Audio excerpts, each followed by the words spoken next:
कहा कि मुझे सुविधाओं का वोट नहीं, सारे लोग एक बार चले जाओ आप। ये जो कार्यकर्ता आए हैं अपनी रोटी अपना पानी लेके आज आपसे खुश होंगे कि हम छाव में, हमें छाव में बैठाया गया, हमारे लीडर आज पीछे बैठे। जो मैं इस प्रांगण के बाहर खड़े मैं आपसे भी कहना चाहता हूँ, बहुमूल्य समय आपने दिया है। क्या कोई कह सकता है कि बहुजन समाज सो रहा है? तो जोर से नारा लगाओ और इतनी जोर से नारा लगाइएगा कि जो सिंहासन पर बैठे लोग हैं उनको कानों तक सुनाई दे कि एक भीम आर्मी लखनऊ के किसी कोने में आज एक सभा कर रही है। और अभी मैं आपसे ये कह दूं, या जो मीडिया के लोग हैं, कि ये किसी फिल्म का टीचर है, ट्रेलर भी नहीं। इसके बाद ट्रेलर दिखावेंगे और अगले साल तक अगर सब कुछ सही रहा तो बहुत बड़ी फिल्म दिखावेंगे। इतनी बड़ी फिल्म जिसकी आवाज उत्तर प्रदेश नहीं दिल्ली तक पहुंचाएंगे। आवाज लगाइए मेरे साथ, जय भीम। दोनों हाथ खड़ा करिए और अपने कलेजे से आवाज लगाइए, उस कलेजे से जिन कलेजों को पुर्जों को हमेशा दबाया गया है। और तुम आज यहाँ पर शक्ति के रूप में खड़े हुए हो। दोनों हाथ ऊपर कर कहो, जय भीम, जय भीम, जय भीम। आवाज दो, आवाज दो, आवाज दो। बहुजन समाज, बहुजन समाज, भीम आर्मी, भीम आर्मी,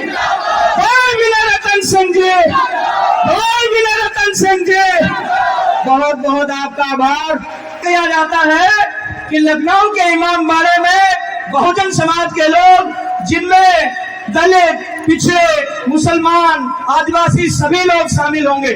और जब मैं ये प्रेस कॉन्फ्रेंस करता हूं तो मुझसे कई लोग ये सवाल करते हैं कि माननीय प्रदेश अध्यक्ष जी, एक हफ्ते पहले प्रेस कॉन्फ्रेंस और इतनी बड़ी भीड़ का दावा, ये पॉसिबल नहीं है।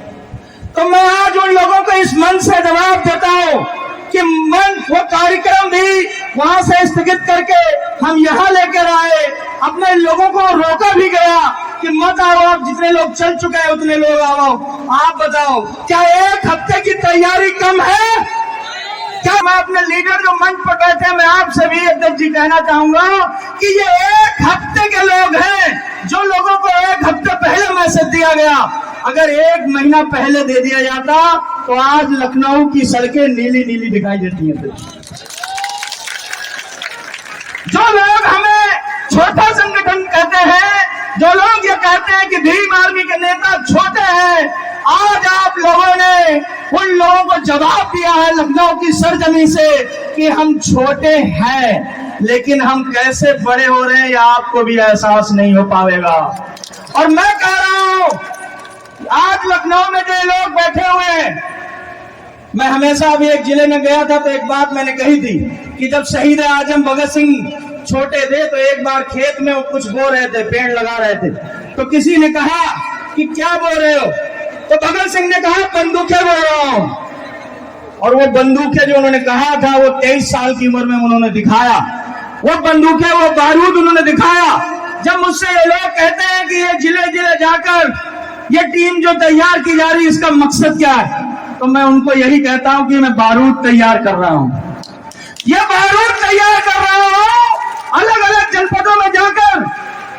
और जो लोग कहते हैं कि दबे कुचले शोषित समाज के लोग हैं, मैं आपसे वादा करता हूं कि 5 साल लगे, 10 साल लगे, 15 साल लगे, मुझे नहीं मालूम, लेकिन मैं आप दावे के साथ कह सकता हूं भले 25 साल लगे, भले मैं मर जाऊं, एक दिन जब बारूद धमाके में बदलेगा तो ये पूरे भारत को नहीं पूरे विश्व को सुनाई देगा।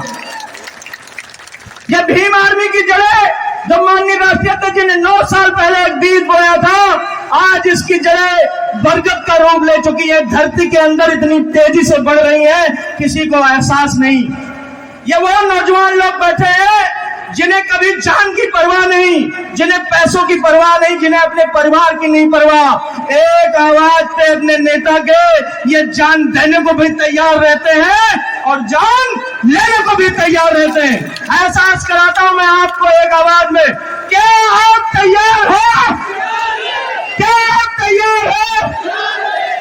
तो जो यहाँ पर लीडर बैठे हैं उन सबको एहसास कराइएगा कि जब भी कभी अब दोबारा आह्वान होगा, आज तो मैंने कहा कि ये टीचर था, अगले 2 महीने के अंदर में जनाब से मेरी बातचीत हुई और ये जो अभी माहौल है ईरान का, वो जैसे ही थम जाएगा हम फिर से तैयारी करेंगे और इस बार जो तैयारी होगी वो बड़ी तगड़ी होगी।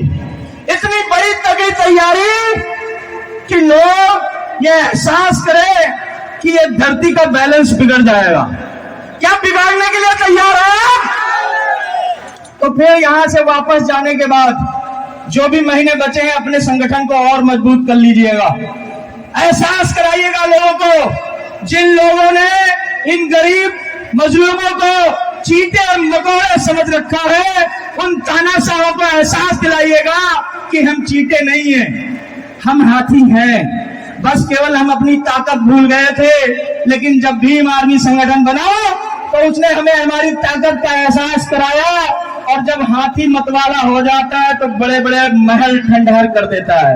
हम कूच करेंगे बहुत जल्द ही उन महलों की ओर जिन्होंने हमारी जमीनें छीनी, जिन्होंने हमारा हक छीना, जिन्होंने हमें और हमारे पूर्वजों को बदतर से बदतर जिंदगी जीने पर मजबूर किया। क्या तुम भूल गए उनका बदला? क्या तुम्हें जब बता के गए कानों में कि हमने जिल्लत की जिंदगी दी, आज हम सब कुर्सी पर बैठे हुए। एक दौर ऐसा था कि हमारे पूर्वजों को कुर्सी पर बैठने पर लाठी से मारा जाता था, चारपाई पर बैठने से लाठी से मारा जाता था, लेकिन आज आपको इतनी ताकत मिली तो लाठी तो छोड़ो, हम तलवारों से भी नहीं डरते। क्या डरते हैं हम? डरते हैं हम? नहीं डरते। मैं माननीय अध्यक्ष जी का शुक्रगुजार हूं कि आपने इन नौजवानों को, जहां एक तरफ कुछ नौजवान इसलिए तैयार किए जा रहे हैं कि धार्मिक धर्मों के नाम पर दंगे करें, कहीं मस्जिद के सामने जाकर हुड़दुम करते हैं, कहीं गुरुद्वारे के सामने जाकर हुड़दुम करते हैं, आपने एक ऐसी लीडरशिप तैयार की जो अपने महापुरुषों को पढ़ने का काम कर रही है। और आज इस मंच से मैं ये भी बताना चाहता हूं, जो लोग ये कहते हैं कि भीम आर्मी वाले सिर्फ नारे लगाते हैं, तो मीडिया के लोग मौजूद हैं, मेरी बात जरूर पहुंचाइएगा। हाँ, हम नारे लगाते हैं, ये सत्य है कि हम नारे लगाते हैं। नारे इसलिए लगाते हैं क्योंकि हमें कभी बोलने नहीं दिया गया था, ये हमारी आवाज को दाब दिया गया था। बड़े वर्षों बाद ये साहस पैदा किया है, अब तो बोलेंगे जोर से।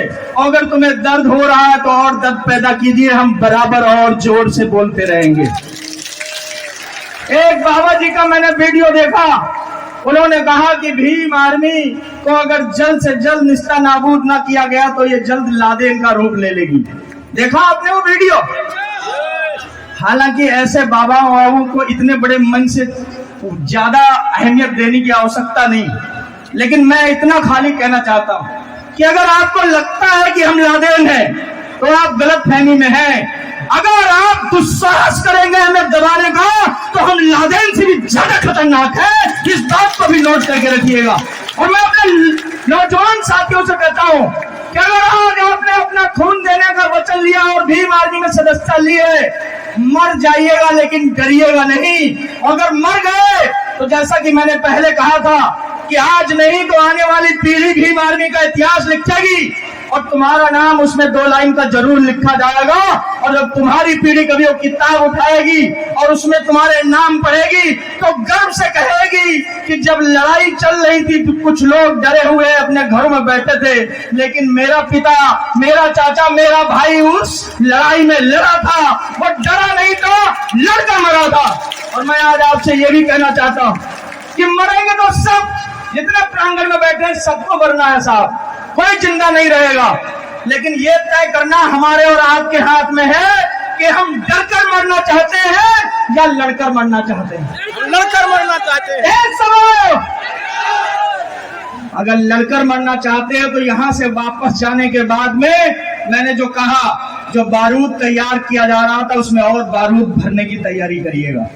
मैं बहुत जल्दी माननीय राष्ट्रीय अध्यक्ष जी को लेके आपके जनपद जनपद पहुंचूंगा और मैं माननीय राष्ट्रीय अध्यक्ष जी को यह आश्वासन देता हूं अपनी भीम आर्मी की टीम से, उत्तर प्रदेश की टीम से, कि अध्यक्ष जी एक कम समय में किया गया कार्यक्रम है। आज ये तस्वीरें जब जाएंगी तो लोगों को एहसास होगा कि हमने इनको पैसे नहीं दिए, हमने इनसे ये नहीं कहा कि आप जो है 10-10 बसें करके ले आइएगा। मैं रात का मंजर अध्यक्ष जी देख रहा था।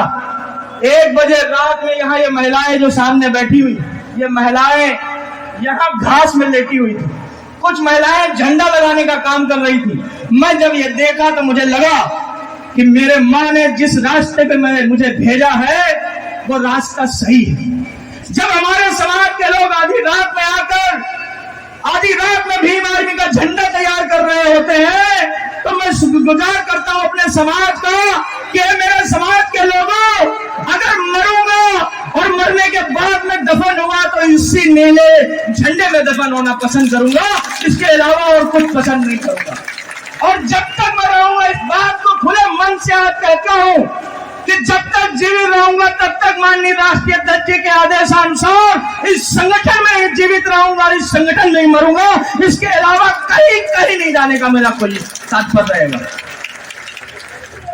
अगले 6 महीने, अगले 1 सालों में मुझे नहीं पता कि मैं प्रदेश अध्यक्ष के पद पे रहूं या किसी और पद पे रहूं, लेकिन मैं आपसे वादा करता हूं कि अनुशासन के दायरे में रहते हुए भीम आर्मी को अगले 1 सालों में बहुत बड़े मुकाम पे ले जाने का ड्राफ्ट तैयार कर चुके हैं माननीय राष्ट्रीय अध्यक्ष जी। बस आपको साथ देने की आवश्यकता है। मैं अपनी बात खत्म करने के पहले आप सबको एक बार जोश दिलाकर और फिर अपनी बात को जय भीम कहकर समाप्त करूंगा और आपसे उम्मीद करूंगा कि हमारे दोनों मुख्य अतिथि जी जो यहाँ पर मौजूद हैं उनको बहुत ही इत्मीनान के साथ सुनिएगा, उनकी एक एक बात अपने जहन में रखिएगा कि वो क्या कह के गए, उसको सुन के जाइएगा। मैं जाते जाते आपको एक बार फिर से नारे का उद्घोष करता हूँ, जय भीम, जय भीम, जय भीम, जय भारत, जय संविधान, जय भीम आर्मी।